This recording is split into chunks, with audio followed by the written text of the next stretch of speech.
Alright guys, gonna go ahead and do a quick showcase of the TORQX dual action polisher real quick.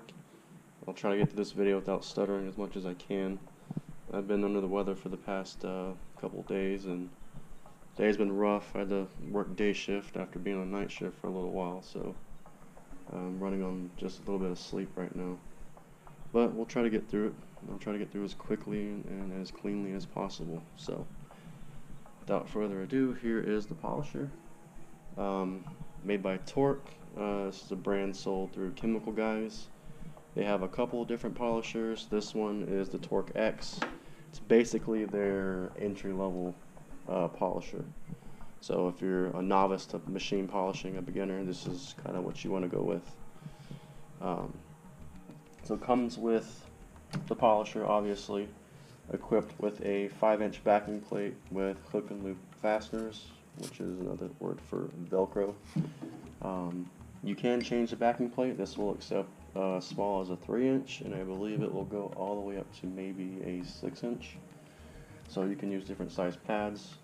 The 3-inch would be good for like smaller areas, hard to reach areas, stuff like that. And then of course, if you want to do larger areas at one time, a 6-inch would be good for that. I also believe you can put a brush attachment on this as well and clean carpet with it. So this can be a very versatile machine if you've got all of the accessories to go with it. Chemical Guys sells this for, I believe it's about $130 if you buy it by itself. It's also available in a kit that comes with bunch of pads, I believe a couple of microfiber towels, and some of their chemicals. They sell it together as a kit for about $200 if you're interested in anything like that. So that's the machine. It's got a bunch of speed settings on it, 1 through 6, and then back here is the on and off control back here. I've already tested it to make sure it works. It does work fine. Looking forward to putting it through its paces and see just what it can do. It's pretty, it's not really heavy, but it's hefty for a machine of this size. It's about 5 pounds, I believe. Comes with this wrench. This wrench here is for removing the backing plate. This is what you use to change it with. It also comes with a couple of brushes here for the electric motor, so you can change those out when the ones inside the machine wear down, and it will, extend its service life. And I believe the brushes are accessed through these ports on the side, if it's like other machines that I've seen. So that's pretty much it. That's what you get with the machine. And of course you get a little instruction booklet. Gives you some information about the polisher, as well as some general specs.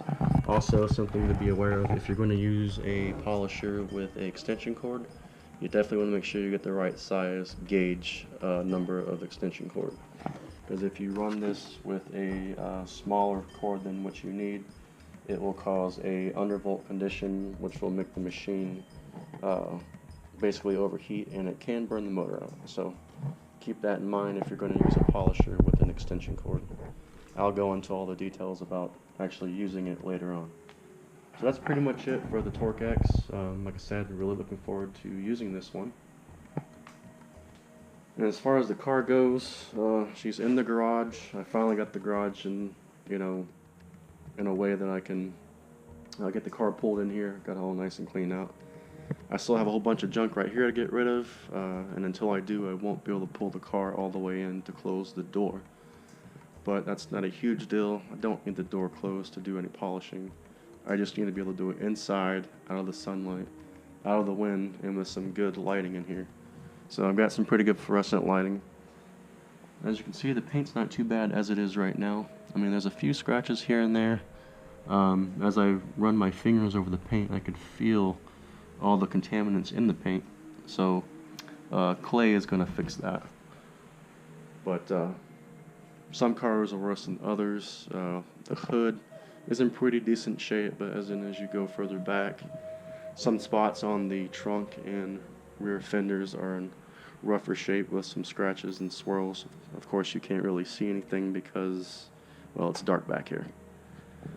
There's a spot somewhere, and I don't know if I'm going to be able to see it because it's so dark back here, but right here there's actually an etching mark. That's from a nice little pile of bird shit that was in the car. Actually, when I first bought it, it was like that at the dealer the day I looked at it. Of course, they cleaned it off, but God knows how long that shit had been sitting there, and it pretty much etched the paint. So polishing will take care of that. It'll smooth it right out, and that will no longer be there. So yeah, looking forward to getting this car nice and polished up. I think the paint has some real good potential for making a real nice shine. There is some factory installed orange peel in some places. Nothing I can really do about that. Unfortunately, machine polishing won't take care of that at all. You can kind of level a little bit with some good compounding, but to really get rid of orange peel, you need to do wet sanding, and there's just no way in hell I'm going to put a piece of sandpaper to this car. So well, that's pretty much it for the video. Again, I'm not sponsored by Chemical Guys. I bought that machine, so you know, as I work with it and do the review, I will give you an honest review on it, and I will let you know how well it works and if it's worth the money. But yeah, like I said, looking forward to getting this car looking good. I'm not an expert detailer by any shape or form. I'm still very much a novice and enthusiast, but if you have any questions, feel free to comment below, and I will do my best to answer them, or at least point you in the right direction to find the answers you're looking for.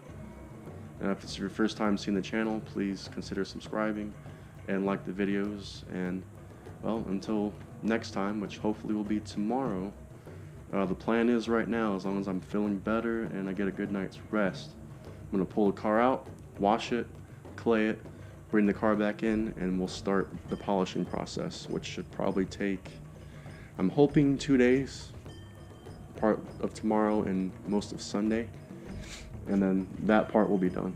But it could go longer, could go shorter, depending on how well the polishing goes. But like I said, if you have any questions, feel free to leave comments below, and I will get back to you as soon as I can.